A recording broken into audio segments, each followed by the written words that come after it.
Okay, so we're doing everything great about CinemaWins. I've collected my favorite videos of him, and we're gonna compliment him. Lil Dicky. I'm Lil Dicky. Lil Dicky. Call me Dave. Yes, I know that I'm a rapper at the end of the day.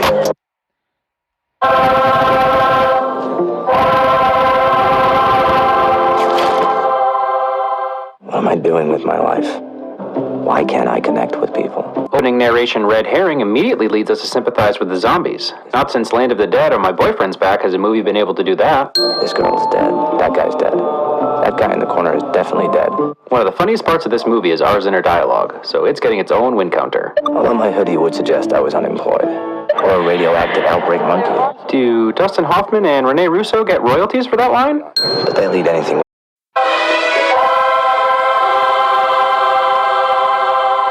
Toothless! Does that make this a How to Train Your Dragon style DreamWorks logo?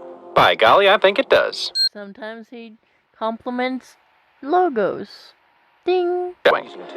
Dragon shadow, toothless shadowing. Politeness. Beautiful beard win. Combining not one, not two, but three classic cliches together. Slow motion, glamour, hair flip shot, no look explosion, walk away, closing with the right stuff, hero walk. Maybe one cliche is a sin, but three together is a win. Oh, you mean plenty? You know who I'm talking about. My dog, Khaleesi. Not that there's anything wrong with a dragon-esque figure.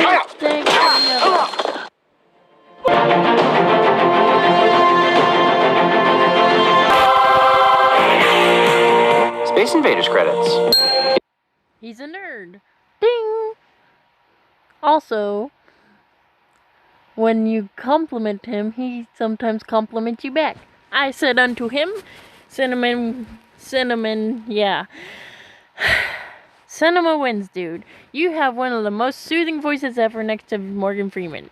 CinemaWins, dude, whose name is Lee, that I know now. Compliments. Ding! Because sometimes he wins compliments. That might be the highest praise I've ever received. Ding for you. So I dinged him. And then A's said, "This is so wholesome." I know, and it's almost time again. I marked it on my calendar.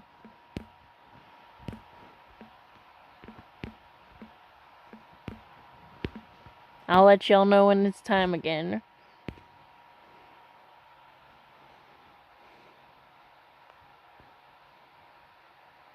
And I'm still his biggest fan a year ago, and I'm still his biggest fan now. So, fan personship. Ding!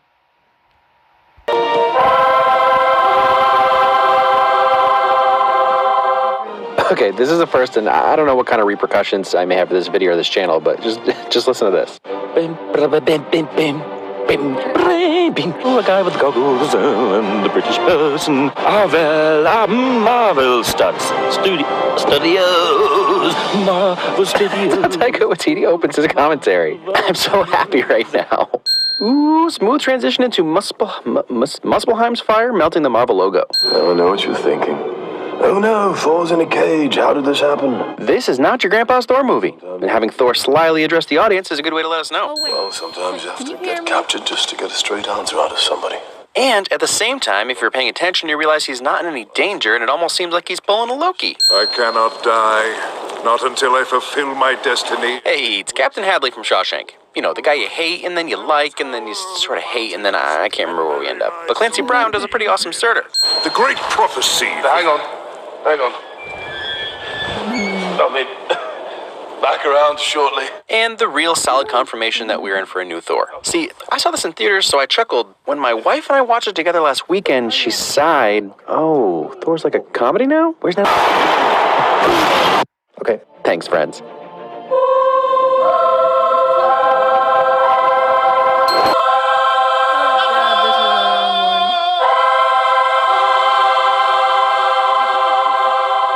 New animation styles making backstory exposition more interesting. And this magic black sand is what the Wakandans actually use. More importantly, this is Njobu telling Eric his own history. Tell me a story.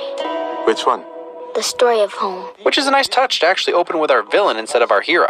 These two Grace Jones-looking chicks. So, you trying to say they look like slaves to the rhythm? Or just that you've seen that face before? Look, if these Grace Jones references go over your head, you didn't know what James was talking about anyway. This stark color contrast between the Wakandan Americans in their blue shades and the Dora Milaje in their red, making it clear they're from another world. Zuri, son of Badu. Erica Badu? You guys are just killing these pop references.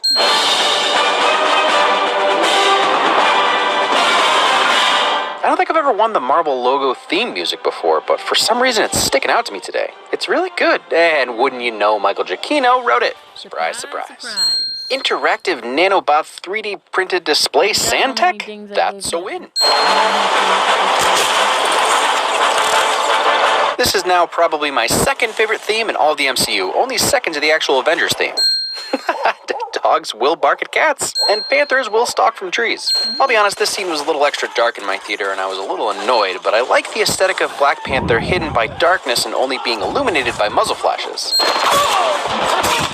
I love that scene. Also, Nakia is a badass good girl. Resourcefulness. Michonne to the rescue. Spot on with only a few nitpicky exceptions. Black Panther is a beautiful, well-crafted, engaging story that's a step up from a lot of the MCU that's come before. He always talks about it at the end. Ding!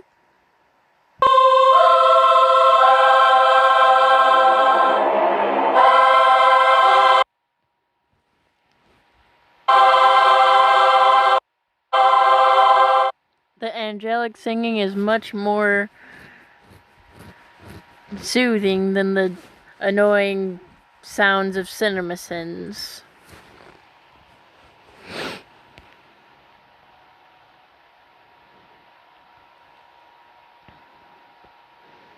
Damn it.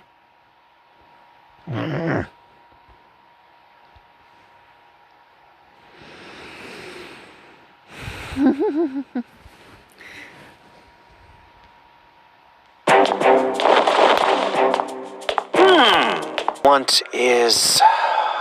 She's a national treasure. That's right, England. I'm claiming her for America. Anyone who can make me believe she's fighting off contraction pains while trying to stay silent like this is special. Yeah, sometimes he compliments just actors in general and claims them as national treasures, even if they're like British or something, claiming them for America. And then every British follower drinks their tea angrily. That solar panel comment was a direct answer to CinemaWins. Oh yeah, and he references CinemaWins every once in a while. So that's 2 dings. Ding ding! Ooh, the red lights from the warning bulbs illuminating his face. A cheat, to be sure, but a welcome one. Finally, Krasinski lets us know that he knows who the real asset is by utilizing his wife. Together with the sound design and cinema... But he didn't take a second thought about it, and that means something. It wasn't a cheap ploy to get you to cry, it was an expression of how people feel about their family. And as much as it stings, I'm not left sad because I see that love and hope to live up to it for my own children. Sorry to get all deep and melancholy on you, this movie is just so much more than a horror flick to me. Sometimes I apologize for not being cynical enough, but not this time. Thank you, John and Emily, for sharing something that is so clearly deeply personal to you. I may not remember what the aliens looked like in 10 years, but I think that I will always be able to picture this moment.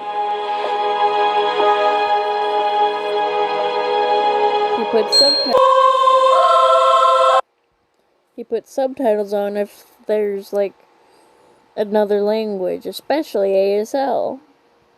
That's another ding. Sometimes he makes shoutouts to other channels.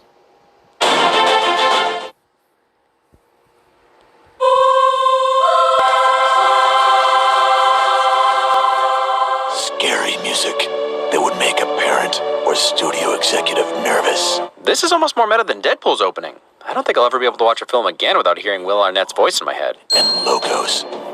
Really long and dramatic logos. Unless you're worried about getting sin for them, that is. This is MacGuffin Airlines. Oh man, MacGuffin Airlines.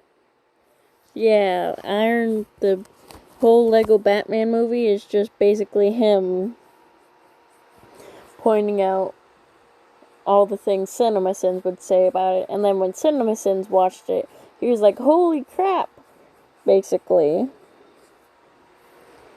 on the Lego Batman movie.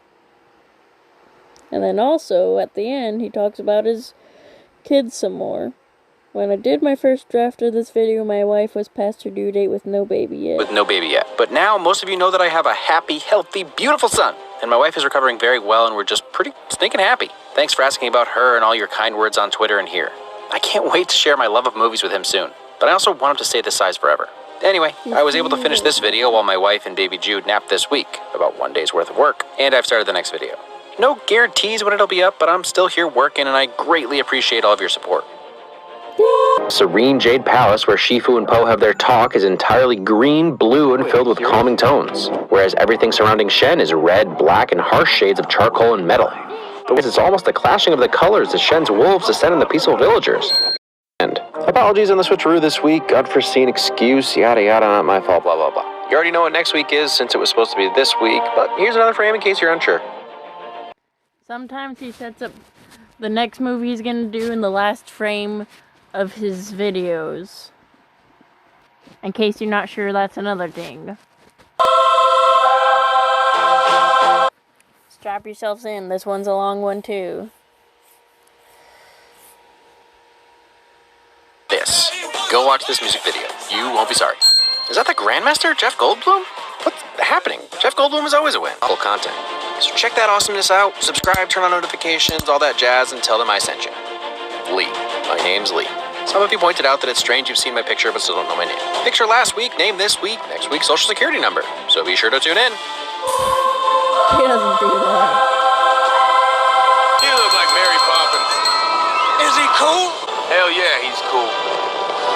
I'm Mary Poppins, y'all! Let me go back to the one where he showed his picture. Their species, and somehow it's just as entertaining as watching a typical human kung fu fight. As you'd expect, teamwork comes up a lot, whether they're fighting with each other, protecting each other, or otherwise solving problems together.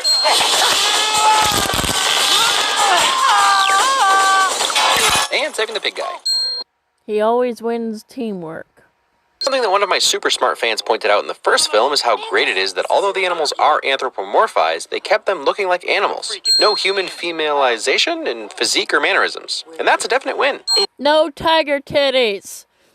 That's what he's trying to say. Basically. And no mantis. No, wait, mantis is a boy. Okay, no snake boobs either.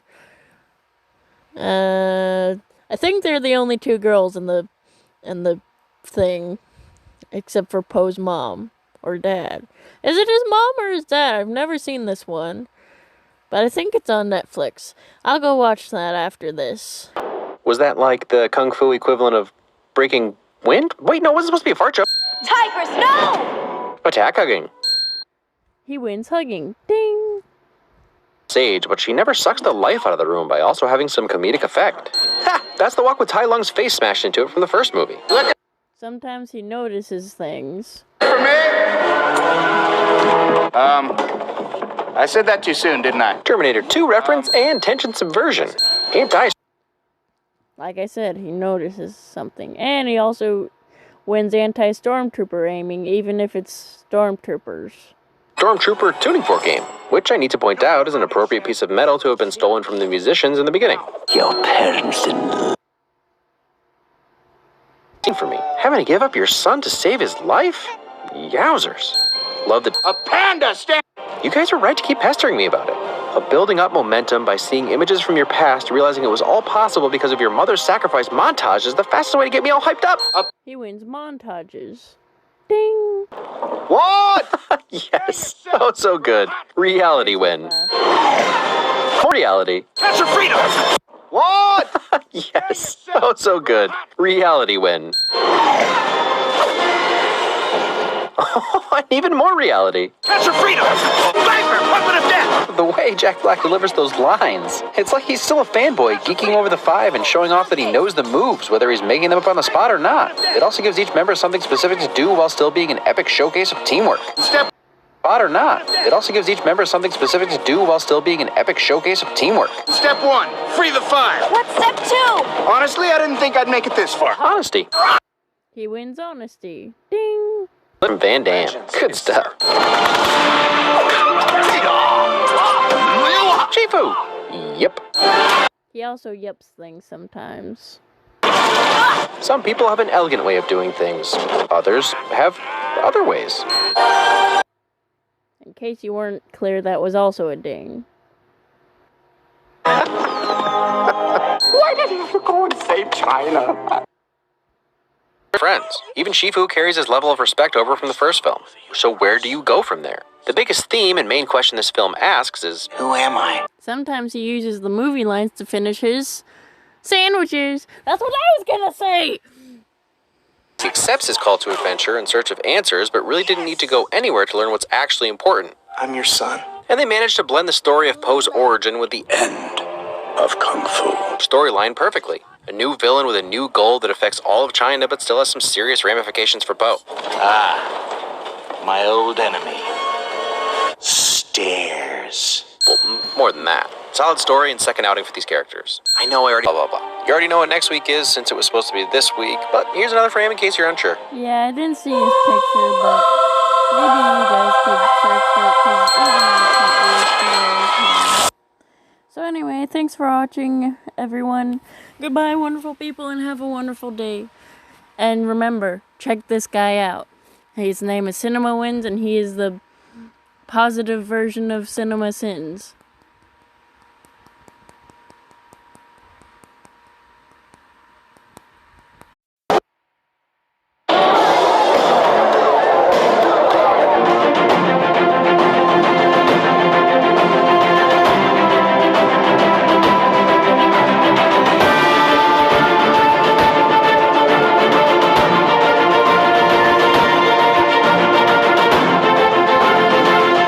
Da da da da da da da da da